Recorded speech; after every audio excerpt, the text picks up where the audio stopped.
એકવાર મને ગાંધીનગર લેવલેથી ડોક્યુમેન્ટ પણ મળી જશે બધું. તો શું છે એમાં પછી આપણે કઈ દિશામાં આગળ વધવાનું તે આપણને ખબર પડશે. ને અમે તો સાથે જ છે, તમે જયારે બોલાવશો આવીશું.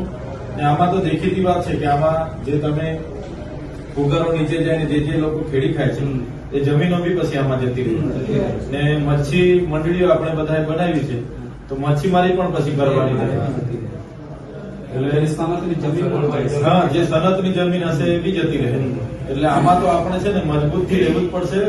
બધાને કહેજો, બધા એક થઈને લડીશું તો જ અટકશે. 24 તારીખે જેટલી પંચાયતો હોય, પંચાયતના સરપંચને પણ વિશ્વાસમાં લેવાના.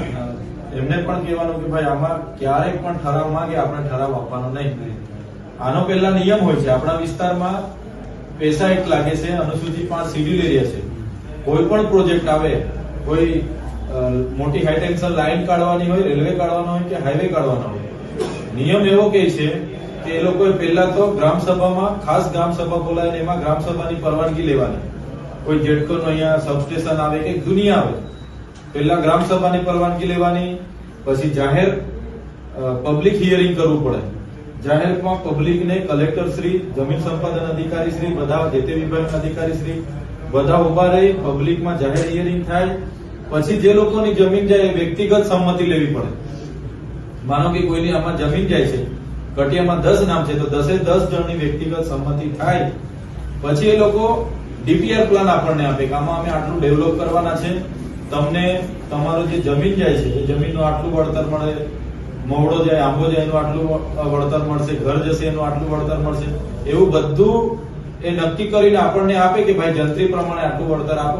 પછી આપણી સહમતિ હોય તો જ આ જમીન એ લોકો લઈ શકે. ભલે ના ડેમની જમીન છે, ગમે તે હોય, આપણી પાસે આપણે ખેડી ખાતા છે આટલા વર્ષથી, એટલે આપણી જમીન છે. આવા બધા નિયમો છે પણ આપણે જાણતા નથી, એટલે બારોબાર આવીને કોઈ બોલતા નથી, એટલે આ બધું કરીને આ લોકો જતા રહે છે. એટલે અમે તમારી સાથે જ છે. વિધાનસભામાં પણ અમારી તારાંકિત પ્રશ્નોમાં હું નાખી દઉં છું, ત્યાંથી બધી માહિતી પણ હું મેળવી લઉં છું. ત્યાં પણ મને આ બાબતે ત્યાં પણ હું બોલીશ, કઈ વાંધો નહીં. અને ગ્રાઉન્ડ પર બી તમે અમને કહેજો, ગ્રાઉન્ડ પર બી તમારી સાથે અમે ઉભા રહીશું. તમારે કોને ડરવાની જરૂર નથી. જ્યાં બી જરૂર લાગે કહેજો, અમે બધા જ આવીશું. કોઈને પીવાની જરૂર નથી.